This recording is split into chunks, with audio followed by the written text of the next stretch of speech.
ഒരു കാര്യമാണ്. മരുന്ന് എങ്ങനെയെങ്കിലും ഒന്ന് അവോയ്ഡ് ചെയ്തിട്ട് കൗൺസിലിംഗ് കൊണ്ട് നമുക്ക് ഈ രോഗം ഒന്ന് ശരിയാക്കാൻ പറ്റുമോ ഡോക്ടറെ എന്നുള്ളത്. ശരിക്കും ആർക്കും മരുന്ന് കഴിക്കാൻ താല്പര്യമില്ല. ഞാൻ ഉൾപ്പെടെ ആർക്കും മരുന്ന് കഴിക്കാൻ താല്പര്യമില്ല. അതൊരു യാഥാർത്ഥ്യമാണ്. പക്ഷേ ചില സാഹചര്യങ്ങളിൽ നമുക്കിപ്പോൾ ഒരു അസുഖം വരുവാണെങ്കിൽ ആ അസുഖത്തിന്റെ രീതിയും തീവ്രതയും അനുസരിച്ചിട്ടാണ് അതിന് എന്ത് ട്രീറ്റ്മെന്റ് വേണമെന്ന് നമ്മൾ തീരുമാനിക്കുന്നത്. അത് നമ്മൾ ചില ഗൈഡ് ലൈൻസ് വെച്ചിട്ടാണ് അത് ഡിസിഷൻ എടുക്കുന്നതിൻ്റെ അകത്ത്. ചില ലഘുവായിട്ടുള്ള അസുഖങ്ങൾ, ഉദാഹരണത്തിന് നമുക്ക് ഡിപ്രഷൻ തന്നെ എടുക്കാം. ഒരു മൈൽഡ് ഡിപ്രഷൻ അങ്ങനത്തെ കണ്ടീഷൻസ് മിക്കവാറും രീതിയിൽ കൗൺസിലിംഗ് അല്ലെങ്കിൽ സൈക്കോതെറാപ്പി എന്ന ചികിത്സാ രീതിയോട് പ്രതികരിക്കാറുണ്ട്.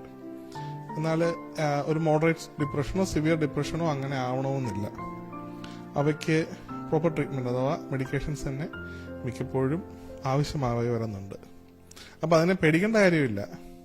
നമുക്ക് എന്താണോ ആവശ്യം, നമ്മുടെ അസുഖത്തിന്റെ രീതിക്കും സിവിയറിറ്റിക്കും എന്താണോ ആവശ്യം, ആ ഒരു ട്രീറ്റ്മെന്റ് മൊഡാലിറ്റി ചൂസ് ചെയ്യുക എന്നുള്ളതാണ് വൈസായിട്ടുള്ള കാര്യം. അതായത് കൗൺസിലിംഗ് ആവശ്യമുള്ള അസുഖങ്ങളാണെങ്കിൽ അതിന് കൗൺസിലിംഗ് അഥവാ സൈക്കോതെറാപ്പി, മരുന്നുകൾ ആവശ്യമുള്ള കണ്ടീഷനാണെങ്കിൽ അതിന് തീർച്ചയായിട്ടും മരുന്നുകൾ എടുക്കുക എന്ന് തന്നെയാണ് വിവേകപൂർവമായിട്ടുള്ള കാര്യം.